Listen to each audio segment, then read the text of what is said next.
Hi, I'm David Witter, founder and CEO of Financial Harvest Wealth Advisors. Good to be with you today. If you found this video, you're most likely have been part of the fallout from the pandemic with Disney restructuring a bit. And I'm finding that we're helping a lot of our clients as they maybe had a separation from employment with Disney. And I'm hoping that answering these 5 questions today will help you. And the one that I thought I'll start with is what to do with my pension. Some of you have pensions. So I'm going to go through 5 questions just to help build background and hopefully help you kind of center on some things to be doing here in the coming months to be well prepared. So let's jump right in. So there's 5 decisions that I wanted to present today. There's more that you'll probably be facing and considering, but the first one is, what do I need to do with my pension? Should I take it now or maybe wait? Number 2 is, what about healthcare? How do I continue with that once I separate from employment? Number 3 is, maybe you're receiving a severance pay, and how is that going to affect your taxes? That may not be on your radar, but I think it's critically important to be thinking about for tax planning. Number 4, maybe you have some Disney stock, maybe some long-term incentives or stock that you bought over the years. What to do with that now? And last but not least is, if you have a Disney 401k, what should you be doing with that to maximize and optimize your situation to ensure maybe you're moving on to another career opportunity, maybe you're going to go ahead and retire, but we're going to go through these 5 and hopefully you'll find it helpful today. All right, let's start with the pension. So I wanted to present an actual case study. So these are real numbers. This is a 57-year-old female. And notice the scenario 1 is to take the pension now. Scenario 2 is take it at age 60. And then taking it at age 65 is scenario number 3. And just to keep it simple, I was just going to work off of the single life number. So this is a pension that would pay as long as you remain alive. So you might be thinking, well, how do I decide, should I take it now and maybe invest some of that or utilize it to live on, or should I defer it? So what we did was we ran a cumulative benefits assessment. And so this is just the graph showing how that played out. So the gray line is her taking it at age 57, meaning taking it now. The light blue line is taking it at 60, and then the dark blue line is waiting till 65. Obviously, you get a bigger benefit for waiting, but it takes time to catch up and then surpass having started the pension earlier. So you can see the key thing to look at here is, and look, the numbers could be different, but I think they're going to be pretty close. That if you plan or you think your longevity will push it beyond 75 or 76, then it might make a really good sense to look at doing maybe at age 65. In other words, deferring that pension payout until further in the future to let those benefits accumulate. Because notice out here on the back end that the separation gets wider the longer you live. So it's kind of based on your life expectancy, your health, and so on. But at least this should give you a good idea of how to think about it right now. All right, number 2 is healthcare. So I kind of broke this into 3 possible solutions, and this is probably in order of preference, I think you'll find.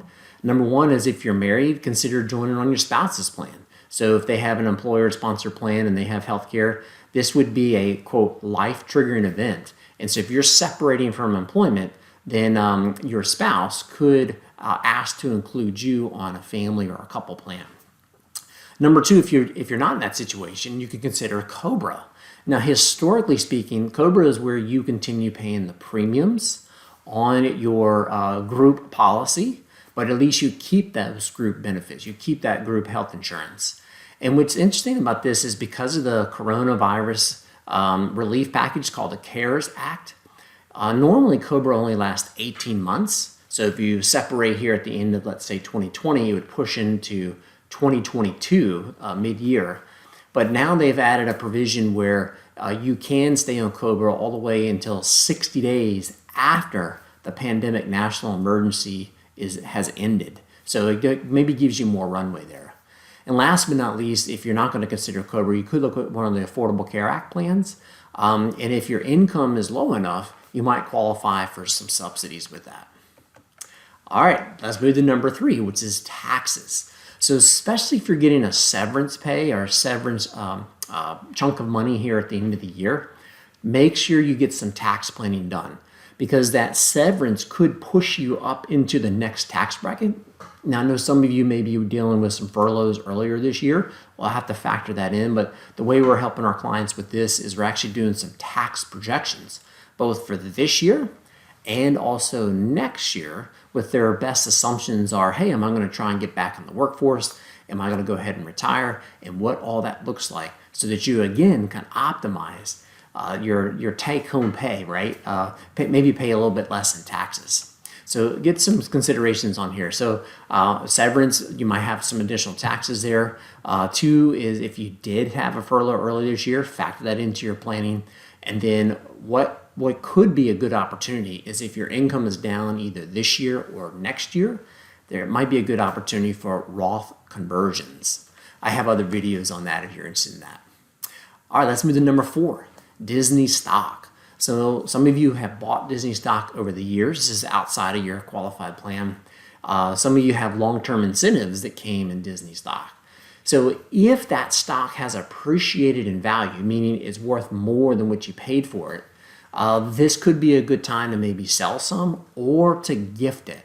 So sell some, because if your taxable income is down and you're a lower tax bracket, this might be a good opportunity for when to sell some of that stock, capture the gains, but you're in a lower bracket because of the drop in income.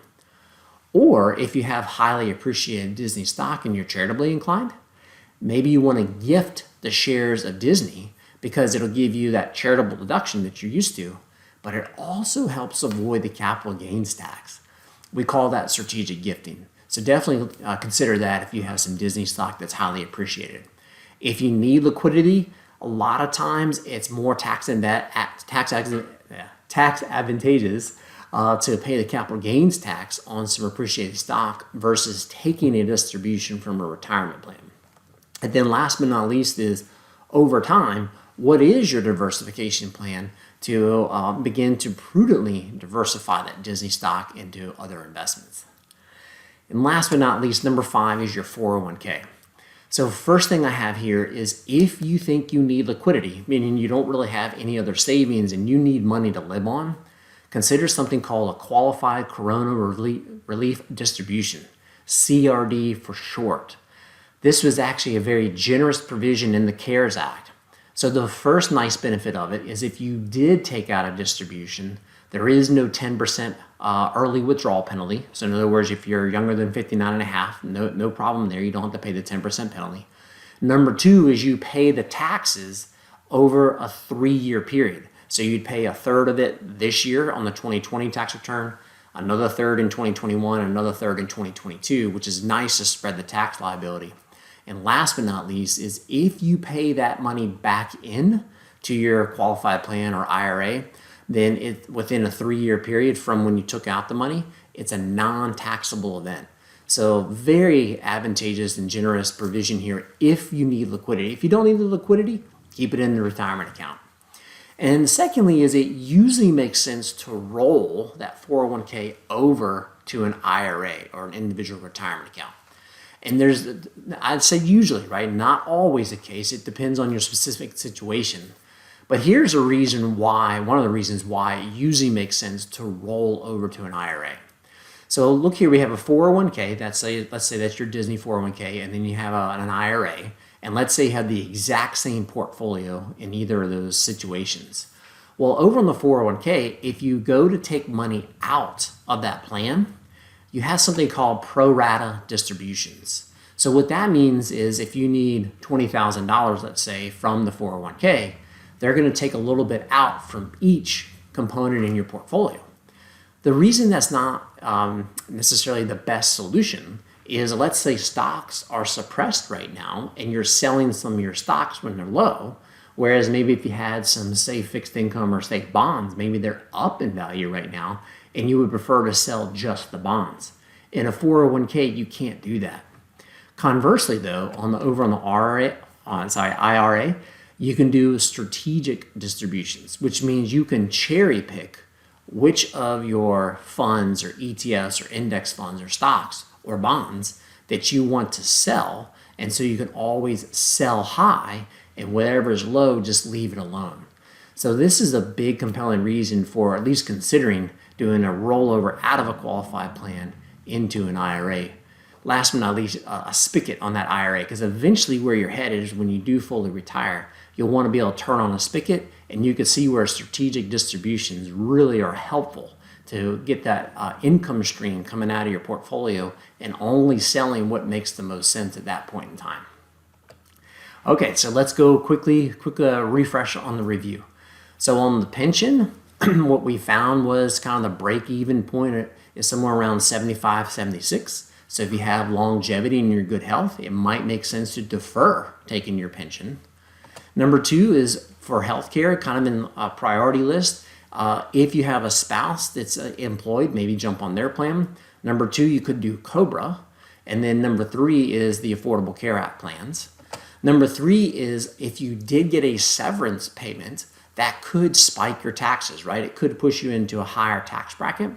And what we kind of went through is you have to factor in furloughs, your 401k deferrals, if you getting a severance payment. How does that play out for taxes for this year? And I would encourage you to project out for next year because there may be some opportunities for Roth conversions. Number four is if you do have Disney stock, like from long-term incentives or just stock that you've bought, if it's highly appreciated, you might consider gifting it so that you can avoid the capital gains tax. If it has appreciation but your income is down this year, this might be a good place to go get liquidity if you need money to live on. And last but not least is the 401k. Usually it makes sense to roll to an IRA. And with that rollover, one of the key advantages once it's in the IRA is you can do strategic distributions if you did need to take money out of the account. I also mentioned qualified coronavirus relief distributions, CRDs. That works both in 401ks and in IRAs. That might be a good way to get liquidity should you need it. So I know I went through a lot today. Hopefully this touched on some of your concerns and things you're facing today. And if I could answer any additional questions about your specific situation, like we've been helping our clients, by all means, reach out to me. So here's my email address, david@financialharvest.com. And our phone number here at the office is 407-937-0707. Great to be with you today, and we will be talking soon.